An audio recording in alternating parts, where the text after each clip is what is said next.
Abrimos mais uma vez as portas do consultório deste médico de família e, como sempre, tenho comigo a doutora Cláudia Neves. Cláudia, mais uma vez, bem-vinda. Obrigada, é um prazer estar aqui. Tu, para o programa de hoje, decidiste falar de colesterol, mas mais concretamente colesterolemia. Porquê é que tu decidiste escolher este assunto para o programa de hoje? Pegando nas principais causas de doença e de morte em Portugal e no mundo, sabemos que a principal causa são as doenças cardiovasculares. Os dados que nós temos é de 2019. No nosso país, a taxa de mortalidade por estas doenças foi de 28,4%, seguida de óbitos causados pelo cancro, os tumores malignos, de 25%. Pensando na principal causa de morte, eu acho que é essencial para reduzirmos esta mortalidade e esta morbilidade, a frequência destas doenças cardiovasculares, incidirmos sobre as causas e os fatores de risco. Colesterol elevado é um deles. Sendo que eu até diria que este é um assunto que tem que ser tratado de forma séria e urgente.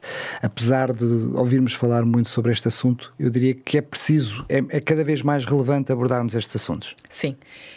Não só a nível de o que estamos a fazer, formação à população em geral, mas é crucial também o papel dos médicos de família na prevenção destas doenças, vigiando realmente os fatores de risco das doenças cardiovasculares, o risco das pessoas virem a ter um evento cardiovascular, e nós temos tabelas para calcular esse risco em todos os adultos que vão à nossa consulta, é essencial, e um dos fatores que aqui podemos fazer é informar, dar informação, insistir nos fatores de risco, insistir nos hábitos de vida saudável, realmente para conseguirmos prevenir estas doenças, este risco cardiovascular. Muitas vezes a palavra hipercolesterolemia não é usada, nós ouvimos o colesterol e dá a sensação que quando ouvimos falar em colesterol, o colesterol em si mesmo é uma coisa má, mas pelo contrário, podias começar por aí, por nos explicar o que é o colesterol. O colesterol é um tipo de gordura que circula no nosso corpo. É fundamental para o funcionamento de todos os organismos. Portanto, animais. Ele faz falta. É verdade. Só que é como tu acabaste de dizer, Daniel, na grande parte das vezes as pessoas veem como o vilão, que é algo que é mau. Mas não podemos esquecer de dois fatores importantes. O colesterol circulante vem de duas fontes. Vem daquilo que nós comemos, portanto, fonte externa, da alimentação, essencialmente e exclusivamente dos alimentos de origem animal, porque o colesterol é produzido no nosso corpo pelo fígado, vem dessa origem endógena também, assim como dos animais. Portanto, tudo o que nós comemos dos animais ou derivados animal é que tem colesterol. Aí vem a fonte exógena e, como eu já referi, daquilo que o nosso próprio fígado produz. É importante aqui salientar que a fonte endógena que o nosso fígado produz contribui para cerca de 75% a 80% do colesterol circulante. Claro que é essencial aquilo que nós comemos, mas vemos que grande parte está determinado geneticamente. Ele é um grande fator de risco cardiovascular porque quando está elevado, superior ao normal, aumenta a probabilidade de mortalidade por aquelas doenças cardiovasculares. Sobretudo quando o colesterol elevado, a hipercolesterolema, está associado a outras doenças como a diabetes, tipo 2, a hipertensão arterial. Este risco ainda aumenta mais. E, claro que se nós tivermos uma produção endógena já elevada, mas associarmos uma alimentação inadequada, com excesso realmente de ingestão de colesterol, se formos hipertensos, se tivermos excesso de peso e obesidade e se fumarmos, temos os fatores de risco base para estas doenças cardiovasculares. Por isso é que realmente o colesterol é importante, mas com peso e medida. Ela é essencial à vida. O problema é o excesso de colesterol, não é? Exatamente. Esse é que é o problema. Exatamente. Nós normalmente conhecemos pelo menos dois tipos de colesterol, que eu acho que comumente chamamos o bom e o mau colesterol. Quais são os tipos de colesterol e já agora explica-nos qual é a diferença entre ambos. O colesterol, no geral, no nosso corpo, é essencial para várias coisas. Mas o colesterol, como a própria definição de gordura, não é solúvel na água. E todos nós já fizemos a experiência de tentar pôr num copo água e azeite. Eles separam-se automaticamente. E o colesterol realmente ele, para circular no sangue, tem que andar juntinho a outras estruturas que sejam hidrossolúveis, que são chamadas lipoproteínas. Os principais fatores é como realmente ele é gordura, o nosso corpo utiliza essa característica de não ser solúvel na água para outras coisas interessantes. As membranas das células. É uma barreira importante, por exemplo, nas membranas das células. Ajuda a produzir as vitaminas que são solúveis na gordura, que são essencialmente a vitamina A, a vitamina D, a vitamina E e a vitamina K. A produzir, não, ajuda no seu metabolismo, por assim dizer. Ajuda também na produção de hormonas que dependem essencialmente de gordura, como, por exemplo, a progesterona, o cortisol ou a testosterona. Ajuda também na produção dos ácidos biliares, que são produzidos pelo nosso fígado e que são essenciais à digestão dos alimentos. Também precisam de colesterol pelos próprios serem produzidos. Mas, dentro dos tipos que nós temos de colesterol, já vimos que é uma gordura que, para circular no sangue, tem que andar juntinho a estruturas que sejam solúveis na água, porque o sangue, essencialmente, a sua constituição, em grande quantidade, é líquido, é água, é o plasma. E essas lipoproteínas, dependendo do tipo de lipoproteínas que vai juntar à moléculazinha de colesterol, vão tornar esse colesterol diferente na sua constituição e também na sua função, por assim dizer. Assim, quando o colesterol é produzido no fígado, ele vai aderir a esses tipos diferentes de combinação de fosfolípidos, que tem um fosfolípido e tem também uma proteína, lipoproteínas.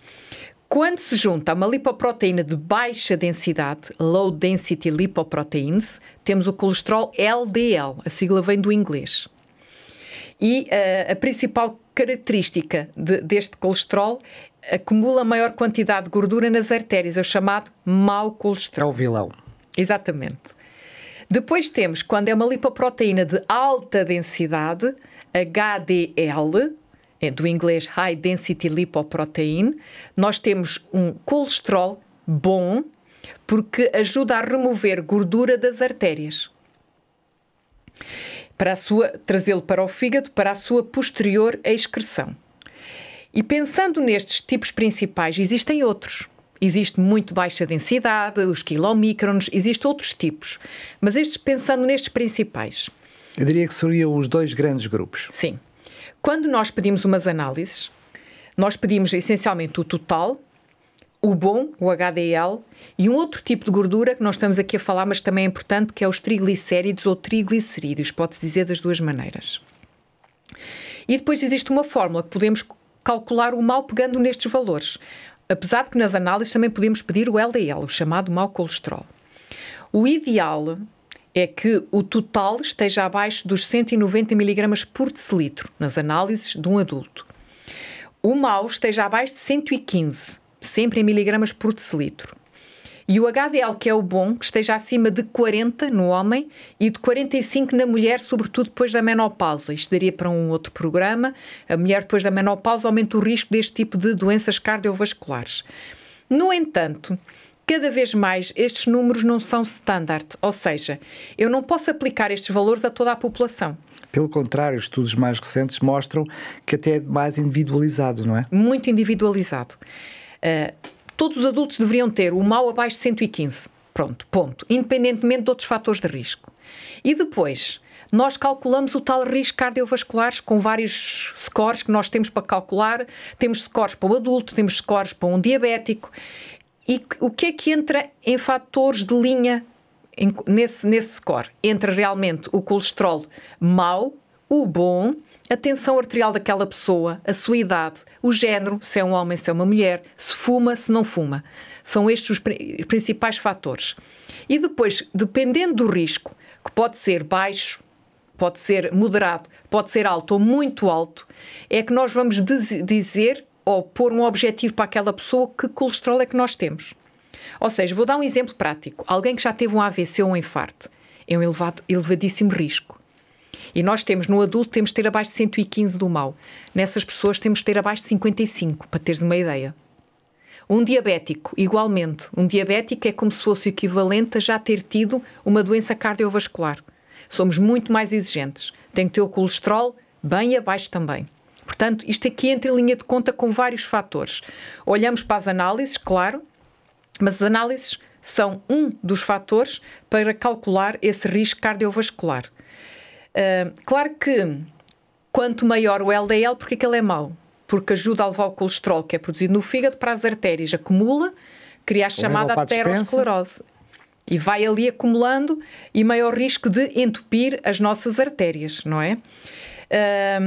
O bom tem a função inversa, vou repetir-me um bocadinho, que é tirar esse colesterol das artérias, trazê-lo para o fígado e ajudar na sua excreção, por assim dizer. Portanto, a pessoa até pode ter, imaginemos, 115 do mau, mas se tiver o bom a 80, já é um fator protetor. Que compensa. Exatamente. Sendo que muitas vezes as análises são feitas de forma simplista, sobretudo se usarmos aqueles aparelhos, se até tivermos, enfim, a possibilidade de ter um aparelho em casa. É verdade que as fitas não são assim tão baratas quanto isso. O que importa é que, através do seu médico de família, perceba qual é que é o colesterol ideal, os níveis de colesterol ideal, e depois, através das análises regular, ir fazendo essa vigilância. Sim, e essencialmente os doentes hoje em dia, pela minha experiência como médica de família, eles já entendem o conceito. Eu explico sempre. O seu colesterol é este. Vamos aqui calcular o risco cardiovascular, que é o risco de vir a ter ou vir a falecer por uma doença cardiovascular nos próximos 10 anos. Essa é uma linguagem que eu acho que todos percebem diretamente. E aí as pessoas entendem, claro. Porque às vezes as pessoas estão muito na dúvida, tratar, não tratar, tomar medicação, não tomar medicação, mas assim já entendem um bocadinho mais. Nós temos um pensamento como profissionais de saúde e é importante, de uma forma simples e objetiva, tentar transmitir a ideia porque é que nós estamos preocupados com o colesterol daquela pessoa, não é só por aquele valor, é pelo risco que tem de vir a ter outro problema. E explicando, normalmente as pessoas aceitam. É importante aqui também salientar que estas análises, estes valores que eu estive a referir, são em análises em jejum do sangue venoso, portanto, pelo menos 8 a 12 horas de jejum. Quando fazemos uma picada ao longo do dia, os valores podem diferir bastante, sobretudo estão dependentes do que comemos nas últimas refeições também. E que pode alterar substancialmente os resultados. Sendo que gostava de ouvir sobre este assunto. Eu percebi ou li, já não consigo precisar, que também níveis de stress, pessoas com sentimentos de depressão ou questões depressivas, também alteram estes valores? Não há uma prova, por assim dizer, científica, mas podemos explicar um bocadinho fisiologicamente. Quando aumentam as hormonas do stress, altera o metabolismo, altera a metabolização, incluindo a produção de colesterol, maior acumulação do LDL nas artérias. É nesse sentido. Claro que não é se for um fator de ansiedade ali do momento. Agora, se for algo ao longo do tempo, mas não existe nada científico que comprove isso. Muito bem. Vamos só fazer uma pequenina pausa porque tenho uma oferta especial para si. Já conhece certamente este guia de estudo A Máquina Humana. E como tenho dito sempre, é um conjunto vasto de estudos que tem precisamente um estudo que aborda os cuidados que tem a ter com o seu coração. O coração, o risco do seu coração é o destino ou uma escolha? Será que nós temos alguma coisa a fazer? Será que podemos controlar aquilo que é os problemas do nosso coração? Está tudo aqui e é gratuito. Tem também a possibilidade, com alguns estudos, de conhecer, através de alguns textos bíblicos, o sonho de Deus. A palavra que vai encontrar aqui é mesmo o sonho de Deus para que tenha uma vida plena e com saúde. E o melhor de tudo é que é totalmente gratuito. Para o poder receber gratuitamente em sua casa, basta enviar-nos uma mensagem a dizer Máquina Humana para o 933 93 92 91. 933 93 92 91. Não se esqueça, Máquina Humana, ficamos à espera da sua mensagem. Cláudia, vamos falar de algo sério. Visto que muitas pessoas têm este problema, sofrem, também ele é um problema de saúde pública. Tratamento, o que é que se pode fazer? Claro que, como quase todas as outras doenças que nós costumamos falar, nós temos que pegar sempre no estilo de vida e medicação ou medicação. Pegando no estilo de vida, e como já aqui explicámos qual é a origem do colesterol, claro que a alimentação é essencial e o exercício físico para reduzir o mau colesterol. É difícil subir o bom colesterol. Há muita gente que pergunta, não existem ainda especificamente medicamentos para isso, não existem alimentos específicos que aumentem o bom colesterol, o HDL. Sabemos que a atividade física é um fator que pode, em algumas pessoas, ajudar a melhorar esse valor. Mas quando falamos aqui no tratamento, vamos falar essencialmente para reduzir o LDL, o chamado mau colesterol. Gostaria só de salientar aqui, como já referi no início, pela origem, pelos tipos de colesterol e as fontes de colesterol que nós temos, que aquilo que nós comemos ou não comemos vai interferir em 20 a 25% no valor do colesterol. Ou seja... Parece pouco. Parece pouco. E porquê é que eu saliento isto? Porque há uns anos não se referia muito isto. Salientava-se, batia-se muito na dieta. E eu tenho a noção por doentes que vejo ao longo dos anos, que mesmo com a dieta direitinho, eles não conseguem. Portanto, não desanima se assim é, já lá vamos, mas a dieta é sempre essencial, mesmo que precise de medicação. Essencial juntar uma dieta pobre em gorduras, chamada hipolipídica, vem de lípidos, que é gordura. E normalmente, quando nós dizemos retirar as gorduras, como médica de família, eu acho que é essencial nós sermos práticos e transmitir a informação aos nossos utentes. Normalmente eu costumo dar uma folha com isto escrito, porque é muita informação numa só consulta. Então, mas o que é que eu vou comer ou não comer para reduzir o colesterol? E há uns anos encontrei uns folhetos que são muito práticos das recomendações da Fundação Portuguesa de Cardiologia, algo que é nosso português. E eles são muito práticos. Eles dão tipo de grupos de alimentos, o que preferir e o que evitar, em termos de grupos alimentares. Antes de entrar por aí, eu gostaria de salientar mais uma vez que o colesterol, sendo uma gordura produzida pelo fígado, só vem de origem animal. Tudo o que é de origem vegetal, e saliento isto porque as pessoas às vezes dizem não posso comer nozes que aumentam o colesterol. Nozes não têm colesterol. E já me disseram isto mais que uma vez. Está bem? Colesterol só vem dos alimentos de origem animal. É a gordura. Existem alimentos de origem vegetal, como o abacate, as azeitonas, têm gordura, mas é gordura monossaturada ou poliinsaturada, não é gordura de colesterol ou gordura saturada. E é importante dizer é que se nós estamos a ingerir alimentos vegetais que tenham colesterol, é pela forma como os preparamos, se acrescentamos alguma coisa que tenha colesterol. Se eu vou cozinhar os vegetais salteados... Não, se vou manteiga ou banho, é claro que vou-lhe pôr colesterol, não é? Vamos começar, ou seja, quem é 100% vegetariano tem muito mais probabilidade de ter um colesterol controlado. Começamos por aqui, não há dúvida. Quem não é vegetariano, vou entrar por aqui porque, infelizmente, é o grosso modo da nossa população. Quem come, por exemplo, carne e peixe. Então, nas carnes, preferir as mais magras. Eu penso de uma forma geral, já toda a população está informada nesse sentido.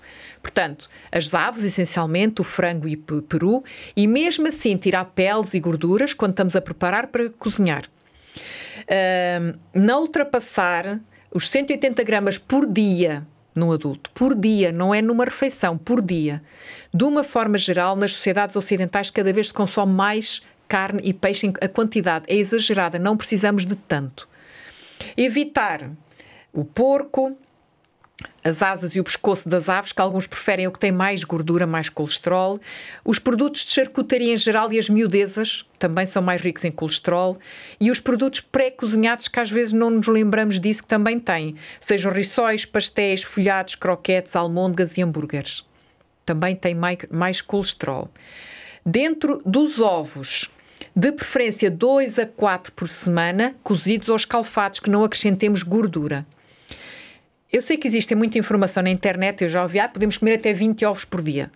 Tudo bem, então vejam a quantidade nutricional de um ovo, existem tabelas online de todos os alimentos, o que é que tem, a quantidade de colesterol tem uma gema, está bem? Para verem, para pesquisarem em casa. Leite e derivados. Claro que o leite não tem fígado, mas é produzido pelas vaquinhas que têm fígado, logo é expelido também com colesterol. Preferir magros, sempre. Leite e derivados, o queijo, os iogurtes, de preferência queijo fresco ou requeijão, tem menos colesterol, não está ainda curado o queijo. Dentro do peixe, preferir sempre o peixe à carne, tem menos colesterol, menos gordura em geral. Os mais benéficos são o salmão, a sardinha, o atum e o carapau. E não é difícil de encontrar, penso eu, nenhum destes no nosso país. Evitar os mariscos e os moluscos, as lulas e o polvo, que são muito ricos em colesterol. E, claro, atenção às conservas que já estão em óleo ou pré-cozinhados fritos, como panados, rissóis e pastéis, mais uma vez. As sardinhas, os atuns. Exatamente. Em lata, queria dizer. As gorduras líquidas, por assim dizer, preferir os que aguentam maior quantidade de temperatura sem se tornarem prejudiciais. Como o azeite, Como o azeite, por exemplo. O azeite, os óleos de milho, de girassol, de amendoim. E evitar as gorduras sólidas. Não só a manteiga, mas também as margarinas, em termos de colesterol. Se não, preferir as 100% vegetais. Mas mesmo nessas, vejam a quantidade que tem de gorduras trans, que são muito prejudiciais. Dentro das leguminosas e produtos hortícolas, de uma forma geral, não tem colesterol. Quando falamos das leguminosas, o feijão, o grão, as ervilhas, as lentilhas, as favas, os próprios termoço, que também usamos muito em Portugal, são boa fonte de proteína que não tem colesterol. A não ser que, quando estamos a fazer, por exemplo, uma feijoada, vamos-lhe pôr carne, estamos a pôr colesterol no nosso prato. E assim como os legumes, os tubérculos, os vegetais, os verdes, os vermelhos, laranjas e amarelos, são todos ótimos, não têm colesterol e ricos em vitaminas e minerais. Dentro dos cereais, preferir sempre os integrais, como estamos a falar do arroz, da aveia, do trigo e, claro, os derivados, as massas e o pão. Preferir sempre os integrais. Evitar, e porque podemos pensar, mas isto não tem nada de origem animal. Agora vamos dizer, evitar os pães que têm validades grandes, como, por exemplo, pão de forma, pães de leite. Porquê? Porque tem gordura acrescentada. E essa gordura acrescentada, muitas vezes, já estamos a acrescentar colesterol. Não é tão saudável assim. Inclui os croissants, pizzas, bolachas ricas em gordura e açúcar. Atenção, às vezes aquelas bolachas que dizem próprio para diabéticos ou próprio light, que não têm açúcar, para ser mais saborosas, têm mais gordura. Porque, infelizmente, aquilo que nos dá prazer a comer é o que associa a estas coisas. Normalmente é gordura, açúcar e sal. E quando conjugam duas delas, é mais atraente ao paladar. Mas também mais prejudicial. Exatamente. Dentro das frutas, devemos consumir sempre 2, 3 peças de fruta por dia, habituarmos a comer fruta a todas as refeições, incluindo o pequeno almoço. Podemos dizer, o coco e abacate, sim, tem gordura. Mas claro que o abacate tem gordura saudável, não tem colesterol. Mas mesmo assim não devemos exagerar. Como diz a palavra temperante, nós devemos evitar o que é prejudicial e comer moderadamente aquilo que é saudável. O abacate incluído, não vamos comer 2 abacates todos os dias, é excesso de gordura. Mas o abacate não tem colesterol. E essencialmente da alimentação é isto. Mas tu mencionaste há bocado, e eu retive, que não é só o comermos, mas a forma como confeccionamos. Ainda temos alguns minutinhos. Podias-nos deixar algumas dicas, alguns conselhos, porque também é importante a forma como os cozinhamos. Ou seja, vamos dar os conselhos rápidos. Muito cuidado com o consumo total de gorduras. Nós precisamos de gorduras. Gorduras ou lípidos é um tipo de nutrientes. Nós temos hidratos de carbono, gorduras e proteínas, os nutrientes que precisamos a maior quantidade. Vitaminas e minerais em menor quantidade. Mas tudo tem com peso e medida. As gorduras devemos escolher as mais saudáveis. Aquilo que não tem gordura, evitar acrescentar gordura quando estamos a preparar o prato, quando estamos a cozinhar. E nesse sentido, evitar então tudo aquilo que já tem gordura acrescentada ou pré-feito. Os folhados, como já referi, tudo o que é charcutaria, carnes gordas, maionese, natas, chantilly, chocolates, queijos gordos, fritos e assados em gordura. Evitar. E cada vez mais nós temos recipientes, robôs de cozinha, frigideiras, que nós não precisamos assim tanta gordura para termos um cozinhado mais saudável. Depois, quando por exceção se fazem fritos, assados ou refogados, utilizar de preferência gorduras mais estáveis com o calor, como falámos já um bocadinho há pouco. O azeite é a gordura preferencial ou o óleo de amendoim. E quando usamos, por exemplo, numa fritura, esporadicamente, não usar mais que uma vez, porque há maior produção de gordura muito prejudicial para a nossa saúde. Fugir das gorduras naturalmente sólidas, não só nas carnes, não é? E das artificialmente solidificadas, tipo os concretos, as margarinas, os caldinhos para pôr na comida, aquilo é gordura solidificada. Claro. Estou-me a lembrar de um conceito bastante recente que tivemos, que são as air fries, que as pessoas conseguem fritar sem colocar gordura, mas muitas vezes esquecemos que quando fritamos muitos dos alimentos pré-fritos, que eles já foram pré-fritos com gordura. Exatamente. Ou seja, o facto de estarmos a usar air fry não significa que estejamos a consumir alimentos isentos de gordura, não é? Devemos evitar aquilo que já é pré-cozinhado, o mais natural possível. Vamos dar o exemplo que se calhar é o mais usado, as batatas. O ideal é descascarmos a batatinha, até com casca excelente, bem lavadinho, cortado aos palitos, um bocadinho de sal, um bocadinho de azeite, envolver bem, secar primeiro as batatas, depois pôr sal e o azeite e pôr na air fryer. Fica excelente e saboroso. Até porque é preciso, a experiência que eu tenho é que a batata frita na air fryer precisa de menos sal. Sim, sim. Porque não estamos a utilizar dentro de um líquido que se vai dissolver, por assim dizer. E fica excelente. E fica mais saudável do que as pré-fritas, por assim dizer. Porque essa já tem gordura. Sim. Para temperar em cru, utilizar sempre o azeite. Essencial. E nós em Portugal temos essa grande vantagem, essa riqueza que é o azeite. Para cozinhar, preferir o azeite. Não exagerando, atenção. Nós adultos precisamos no máximo uma colher de sopa de azeite por dia, incluindo tudo o que temperamos e que cozinhamos.